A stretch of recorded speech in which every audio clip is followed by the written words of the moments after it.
சென்னையில் செயல்படும் தனியார் ஐடி நிறுவனம் 50 ஊழியர்களுக்கு காரை பரிசாக அளித்துள்ளது. சென்னையை தலைமையிடமாக கொண்டு கடந்த 2009ஆம் ஆண்டு முதல் தனியார் ஐடி நிறுவனம் ஒன்று செயல்பட்டு வருகிறது. இந்நிறுவனத்தில் பணிபுரியும் 50 ஊழியர்களை தேர்ந்தெடுத்து அவர்களை ஊக்குவிக்கும் வகையில் 50 கார்களை பரிசாக அளிக்கும் நிகழ்ச்சி மணப்பாக்கத்தில் உள்ள தனியார் ஹோட்டலில் நடைபெற்றது. அப்போது நிறுவன தலைவர் முரளி விவேகானந்தன் ஊழியர்களுக்கு கார்களை பரிசாக வழங்கினார்.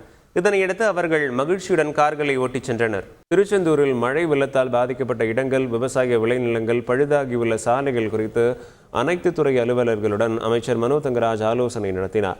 திருச்செந்தூர் வருவாய் கோட்டாட்சியர் அலுவலகத்தில் நடைபெற்ற கூட்டத்தில் திருச்செந்தூர் பகுதிகளில் உடைப்பு ஏற்பட்டுள்ள குளங்களை சீரமைக்கவும் சாலைகளை செப்பனிடவும் நடைபெறும் பணிகள் குறித்து ஆய்வு மேற்கொள்ளப்பட்டது. கால்நடைகளை இழந்தவர்களுக்கு புதிய கால்நடைகள் வாங்குவதற்கு கடன் வசதி செய்து தரப்படும் என்றும் அமைச்சர் கூறினார். செய்திகளை உடனுக்குடன் தெரிந்து கொள்ள உடனே சப்ஸ்கிரைப் பண்ணுங்க.